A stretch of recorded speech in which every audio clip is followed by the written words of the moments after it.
All right, friends, welcome to week 2 of Lent Madness. For those of you who missed the first week, or last week, which wasn't even a full week, just a couple of days, here's what's going on.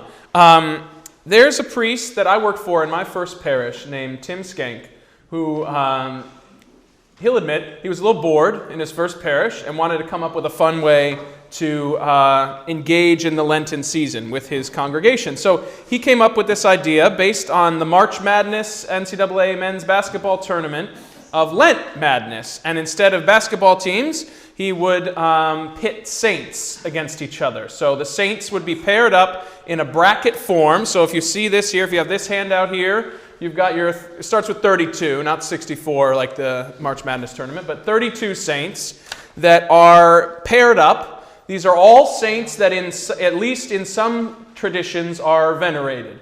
Not always Episcopal. Most of them are Episcopal, but not all of them. Sometimes they're Eastern Orthodox or Roman Catholic, but they are all real saints. So they have all been called saints in at least someone's tradition. So each of these matchups happens like during a day in Lent. You go on to the website, or if you sign up, you can get them emailed to you as sort of the matchups each day, and then you vote.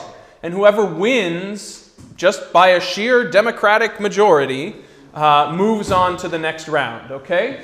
So I'm gonna review quickly the matchups from last week. So what we did last Sunday is we explained how this all works, and then we looked ahead at the Monday through Friday matchups that were coming, and I hope many of you went online and participated through the week. And if you haven't yet, there's nothing to stop you from doing so this coming week.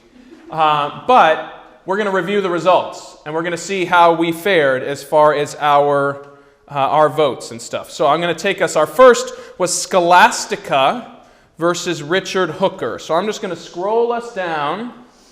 Is it following me there, Jamie? Hold on. It's not coming with me. Hold on. I'm going to try to pull it out and put it back in. Excuse me.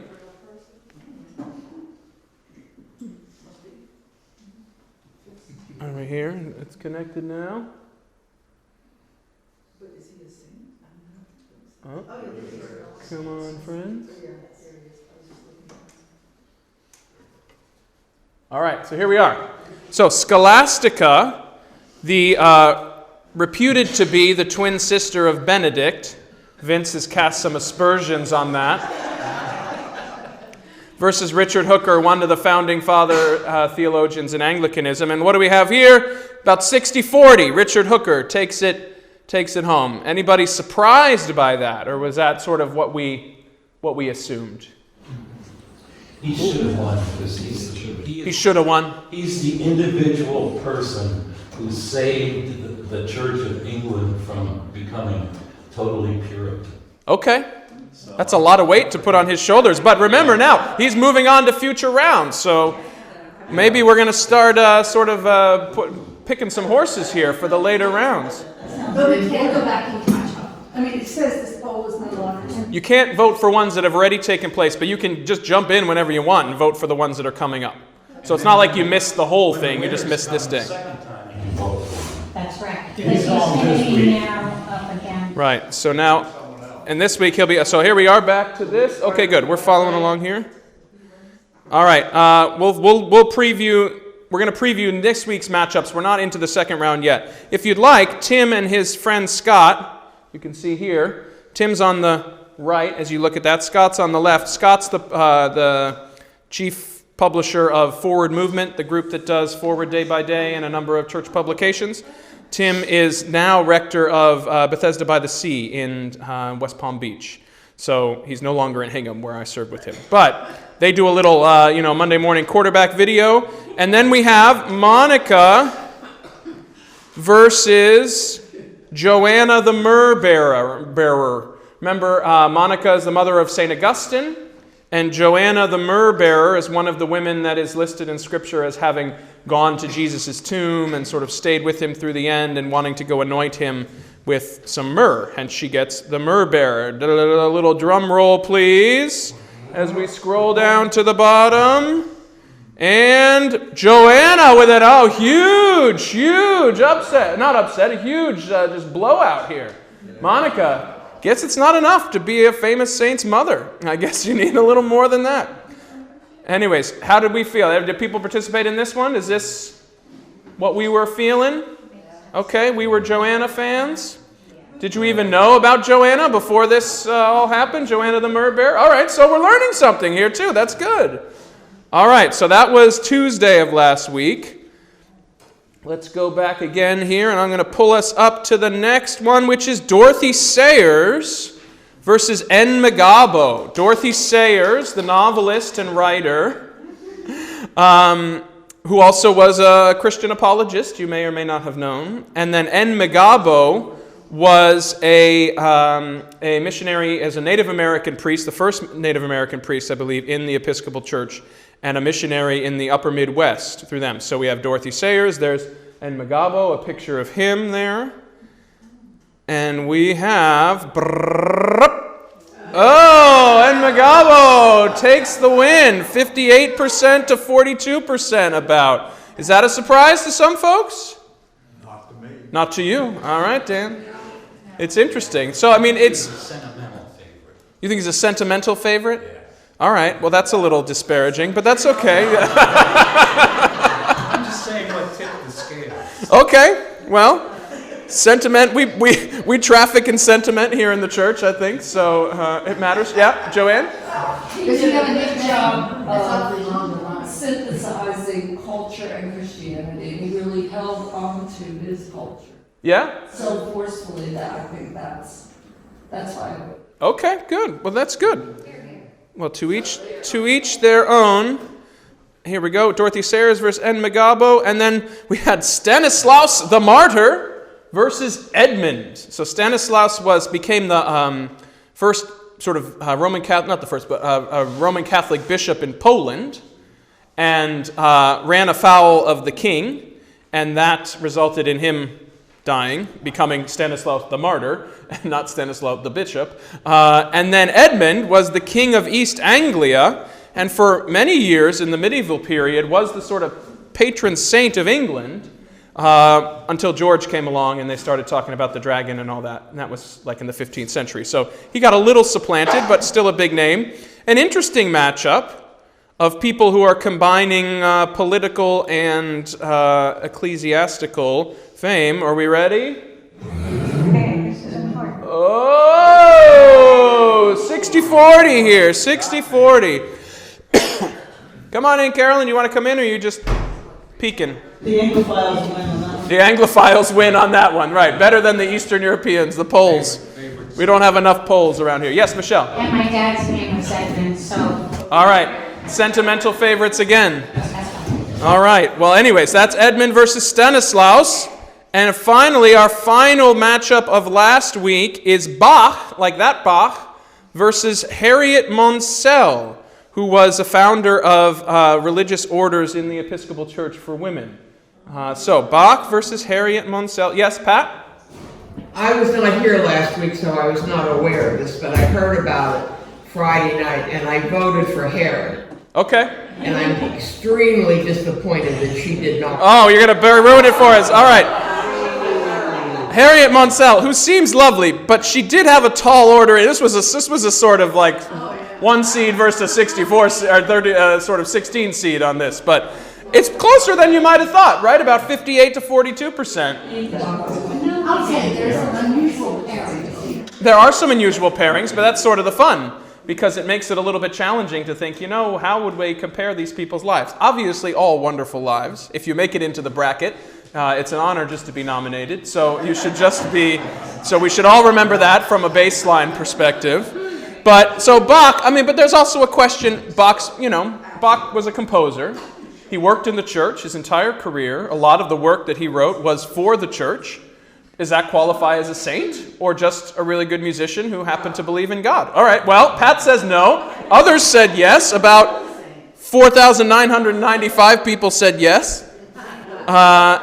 And so that's where we are for this week. So we're off this weekend. Other people said after 14 children, his wife was... She was the saint. It was a sort of a sympathetic vote there. All right, so I'm gonna close my phone here and take this out. And Jamie, pull the lights back up, and we can turn off the projector here, because I've asked Father Vince to take us through the upcoming matchup. So if you want to see the upcoming matchups, your other handout is a calendar, a physical calendar that has the dates on them. So today is the second Sunday in Lent, March 5th, which means March 6, 7, 8, 9, 10 are going to be the matchups. So Vince is going to take us through who those people are so you can start to cogitate on who you might be voting for. So Vince, I'm going to hand you this little microphone, which you need to use. Just slip it in your, right in here in your lapel thing there. And then you take it away, all right? Here, let me take my things, and then there you go. All right. Try not to tell us how they're not saints. Try to tell us how they are saints. Right. I went through this information. Well, first of all, I discovered last night that these biographies of these saints are not on the... They're not published ahead of time. They're only published the day of their... So I discovered this at 6 o'clock last night. To be fair, I told you this. Yes, you did. At 9 a.m. last week. Yes, you did. So, as the preacher would say, I didn't have time to make this short. But I thought I would try to kind of give you a little bit of information. If there's any fun facts, I'll bring them up. And I do want to have a commercial for, after speaking about, the digital world last week in sort of qualified terms, I will make a case for my 3 favorite things in the digital world. One of them is Google, the second is Wikipedia, and the third is etymology online. On your phone, you can have access to all of those when you're not turning it off for a little Jomo moment to access this. And I did find that everybody in the upcoming week is in Wikipedia. And Wikipedia, the thing about Wikipedia is you can go through it and there are hyperlinks to all kinds of things, which is the fun of using that, especially when you're talking about the saints, because there is so many hyperlinks. I mean, you can go so far afield. I'll tell you one more acronym. It's WWILF. It's called WILF or Wilfing, and it refers to the experience of you start reading something about someone, and then you see a link, also known as clickbait. You see a link, and you go to that, and you see another link, and you go to that, and you see another link, and finally you sit there and say to yourself, what was I looking for? That's called wilfing. And it's kind of the hazard, especially when you have time on your hands. Okay, so the first matchup this week is Simeon Bakos, and he is matched up against Blandina. Yes, Blandina, who is one of the saints in the Selden Chapel on the left side of the reredos above the altar. And she's there, and there's a little lion sitting at her feet. We'll get to that in a minute. So Simeon Bakos is actually a name that was sort of given to this person who is known otherwise as the Ethiopian eunuch. Anybody catch that? Okay, Acts of the Apostles. Philip the deacon is sent to evangelize in Ethiopia, and while he's there, this chariot comes down the street with this guy in it who's reading the Gospels. Prophet Isaiah about a lamb who was slain, And he's, I guess, reading it out loud, and Philip says, "Do you know what that means?" And then they get engaged in a discussion, and Simeon, which may have been his real name, says, "Well, I want to be baptized." So he is the first Gentile convert, except if you maybe it's Cornelius the Roman, but the sentimental vote goes to, this is the first convert to a conversion of a Gentile. Now, the side thing here, in the Roman Catholic Church, there's books of blessings, and blessings always had to have some kind of scriptural reference to justify them. So in the 20th century, they wanted to come up with a blessing for automobiles. So they said, well, that's right. So what they came up with is, Lord, bless this vehicle as your deacon Philip blessed the chariot of the Ethiopian eunuch. That's your fun fact for there. The interesting thing here, Bacchus means black, or Ethiopian. So this was a name. It's not a surname. It's an attribute that was given by Irenaeus 200 years later. And one of the observations about this is that the first Gentile convert to Christianity was a eunuch, which I won't go into it, but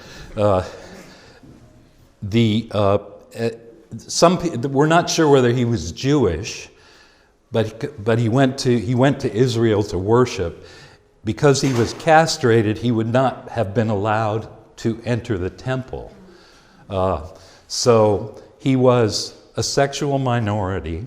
He was black, and he was from another nation. So it's I think probably one of the reasons for including him here is that this is an event of welcoming someone who is other, and it argues for inclusiveness and openness on the part of the church. Okay, now I'm not sure why they put Blandina up against him. Don't try to riddle their I can tell you from having worked with. Okay, all right. Down that way is even worse than Wikipedia. Yeah. Oh, okay. So Blandina is one of the martyrs of Lyon. The Christians in Lyon, which is in southeastern France, it was a big center for the church, but at the same time it was a big Roman commercial center. And off and on during that period of time, Christians were persecuted because they were the one minority that refused to acknowledge the emperor. The Romans didn't care that they didn't believe in the gods. All you had to do was throw a piece of incense on the statue and you were good. And the Christians refused to do that. And so in Lyon, there were all these rumors about the Christians, practiced cannibalism and child sacrifice and all this stuff. And Blandina was one of the sort of spokespersons for the Christian community. He said, "No, we don't. Let me tell you what we believe." Anyway, she and others at a certain point when the heat was on were condemned to the stadium with wild beasts as their method of execution.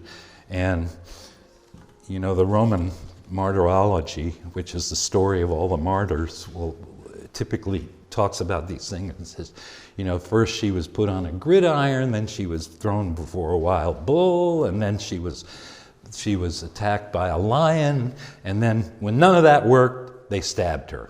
And that's typically how those stories go. Anyway, the reason she's shown with a lion there is that with all of those, The cause of death is in the picture, so you'll recognize who the saint is. She's on the left side of the reredos in the chapel. Okay, so that's the first two, Simeon Bacchus and Blandina. The next pair up is Josephine Margaret Bakhita. And this is an amazing story. She is actually a Roman Catholic saint that was adopted by Anglicanism, or put in the Anglican martyrology, I think probably because there's significant Anglican missionary work in Sudan and South Sudan, which is where she came from. I don't know if you've followed any of the news from Sudan the past couple of years. It's civil war, and there was a secession, and it's one of the most dangerous places to be, and probably still is. So she was born in southern Sudan. At the age of 7, she was kidnapped and sold into slavery, and she was so traumatized by that she forgot her name, and the people who kidnapped her, people's cruelty knows no bounds. They nicknamed her the fortunate one, Lucky. This little girl named Lucky. Anyway, it's a long story here, but she was sold as a slave about 3 or 4 times, and eventually, through a confluence of events, she was bought by the Italian ambassador to Sudan and was taken to Italy because they were using her as a governess for one of their kids, and she stumbled across a school near Venice where she met these nuns, and she was attracted to their way of life, and she eventually became a Roman Catholic and then entered the convent. The interesting thing was they were trying to take her back to Sudan, and it came before an Italian court, and the court made a decision that, number one, Italy didn't recognize slavery. Number two, when she was kidnapped in Sudan, there was, because Italy didn't recognize slavery, they didn't consider her a slave. So the bottom line was she could stay in Italy. And she stayed in Italy, became a nun. She became very popular in the town where she worked. She lived until 1947, and was apparently quite an amazing person who, at the end of her life, one of her students said, "What would you do if you were to meet your captors?" And she said, "If I were to meet those who kidnapped me and even those who tortured me, I would kneel and kiss their hands, for if these things had not happened." Yeah. Anyway, she was canonized by John Paul II, so that happened in 2000 and something. October of 2000. And here's one little fun fact. There's a radio station in South Sudan called Radio Bakhita, which is a voice for getting people to learn English, have a chance for discussion, to talk about, democracy and liberal values, peace and good government, and public participation in the life of the country. It's still going, but it keeps getting shut down by the government there. So. Did you say what Bakhita means? Lucky. Yeah. She changed her name to Josephine. Josephine Margaret. Anyway. Okay. Now, she is up against Eric Liddell. Now, anybody remember this? Chariots of Fire. Eric Liddell was a a son of English missionaries to China. He came back to England to go to school, went to university. He loved running and other sports. The thing that's mentioned in Chariots of Fire was he went to the Olympics with the British team, and they were having a heat for one of the events on a Sunday, and he said, "This Sunday is the day of rest. I'm not doing it." And that whole movie centered around that. The reference to Chariots of Fire, of course, is to the hymn Jerusalem, Blake's "Bring me my chariots, bring me my bow of burning gold, bring me my chariots of fire." So that's another, that'd be another favorite son kind of vote. England. There was a parishioner at Sacred Heart when I was there. They were from England, and so we played that the last Sunday she was there. They went back, and I said, "Did you notice that hymn today?" And her husband says, "Yes, probably those dark satanic mills she's going back to." Anyway, he allowed himself to be interned by the Japanese in World War II. His family came back to England during World War II. He ministered wonderfully to all the people who were in the intern community in China. And he eventually, I think he had cancer, and he also had other kinds of ailments that were related to the rigors of being in this internment situation. So he's known for not just that one thing, but for being quite an amazing person as well. And yeah, that's a tough one. Okay, next one is Chief Seattle, who is the city in Washington was named after him. He was a Native American chief who chose to cooperate with the American settlers, and his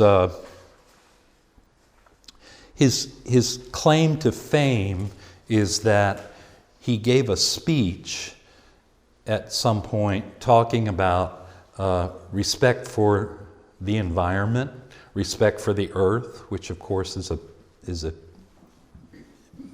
very much a part of all Native American culture, is respect for the earth.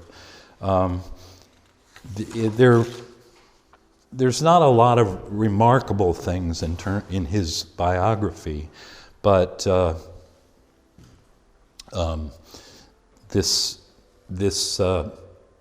standing up for Native American rights and the environment, I think, is the primary reason he is included in the Lesser Feasts and Fasts, because he's a spokesperson for that. Now he is up against, this is another kind of a weird matchup, Botolph of Thorney, Saint Botolph, Botolph. He's a Saxon. He comes from a noble Saxon family. I can't find anything particular that he, was noteworthy, although he's extremely popular in eastern and southeastern England. There's all kinds of churches that are named for him. I looked for a fun fact. I couldn't find one. Except there is one American connection, which is St. Botolph's Church, which is in East Anglia in England. Bottlestone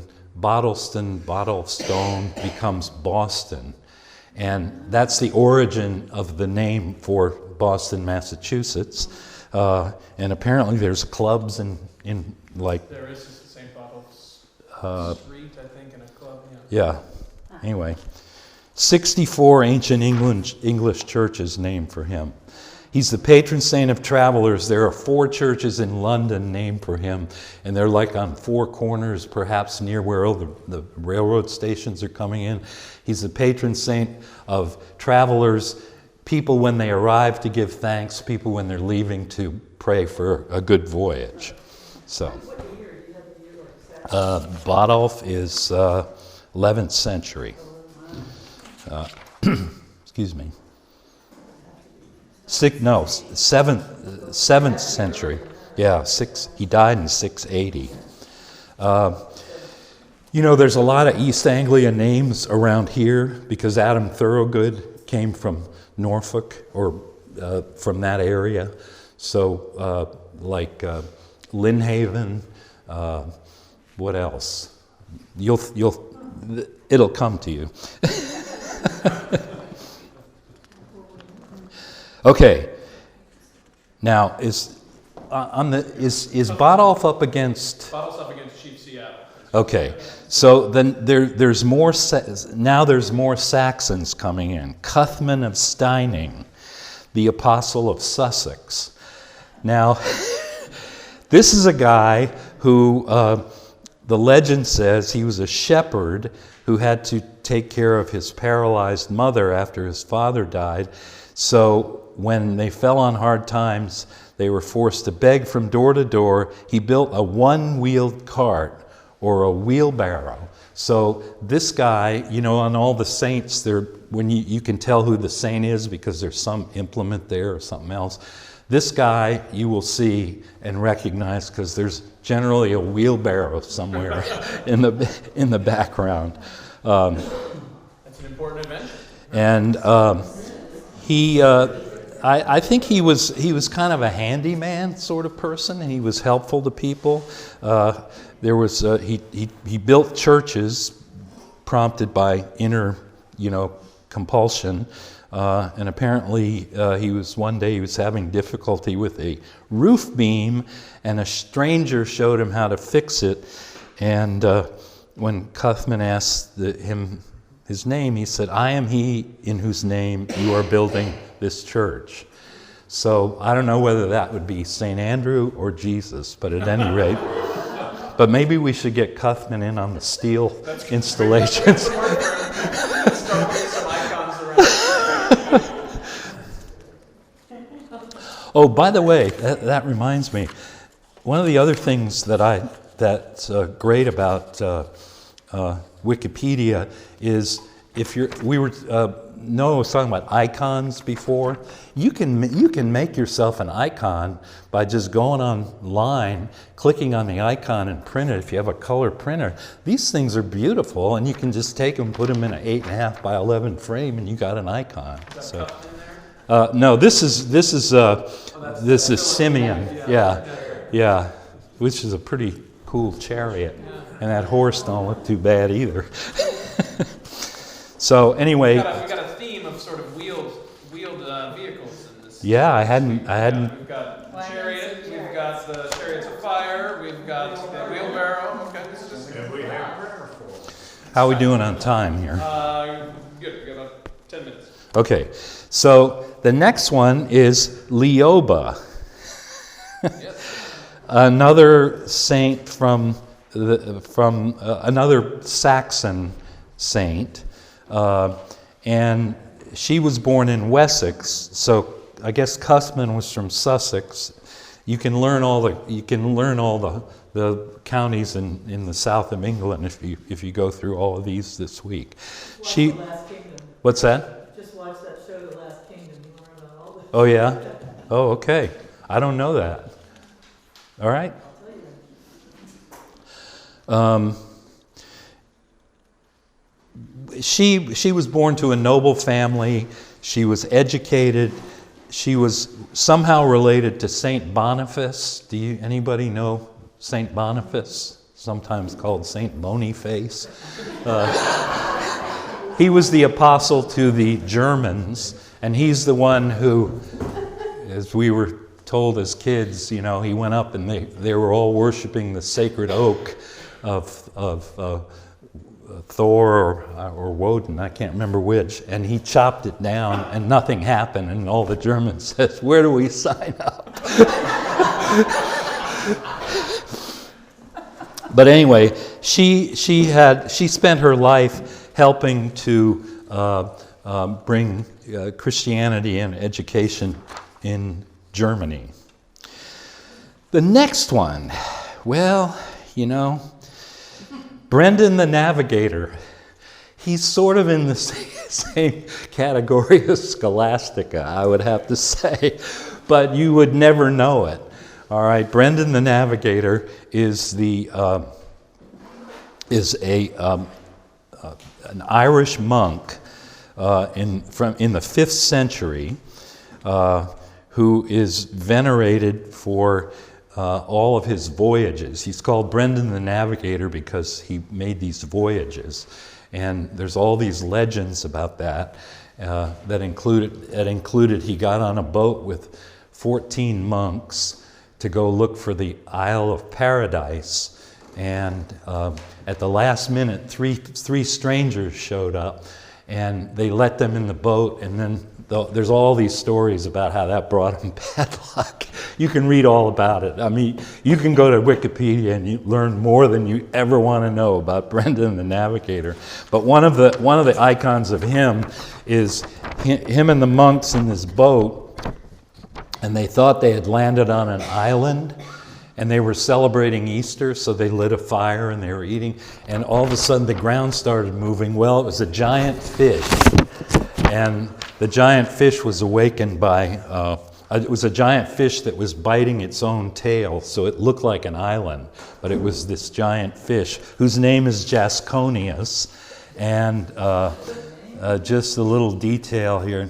No, there's no more details than that.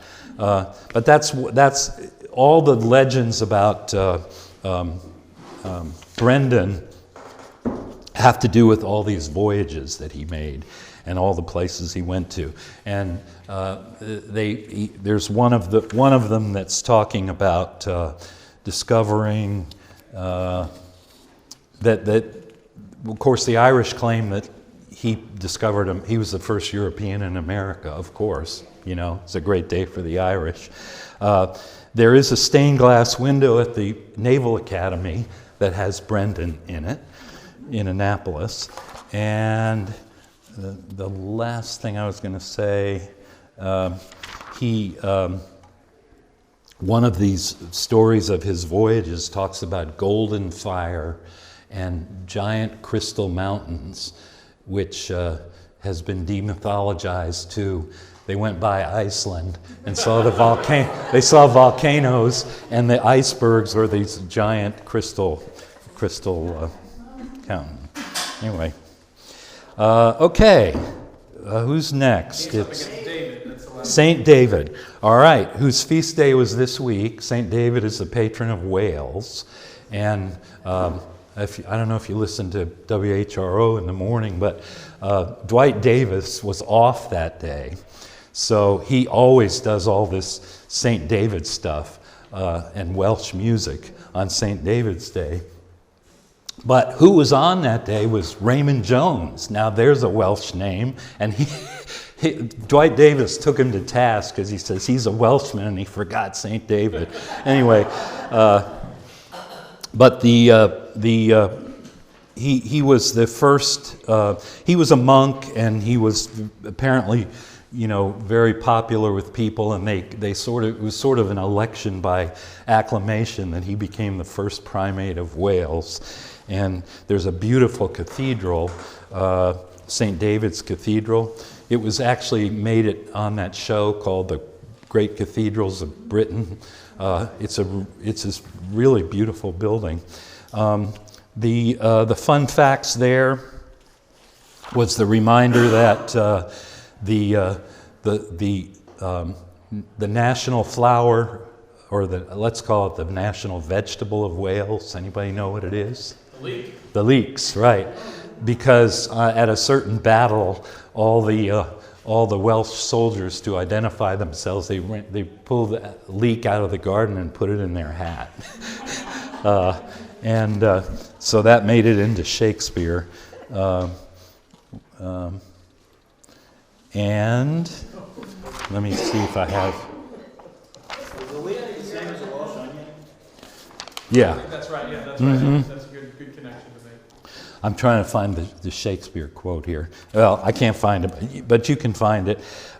Patron saint of Wales, and he was a very austere person, so I don't know that got him many people into any of his monasteries, because he was against eating meat and drinking beer. So I don't think the troops were too happy about that one.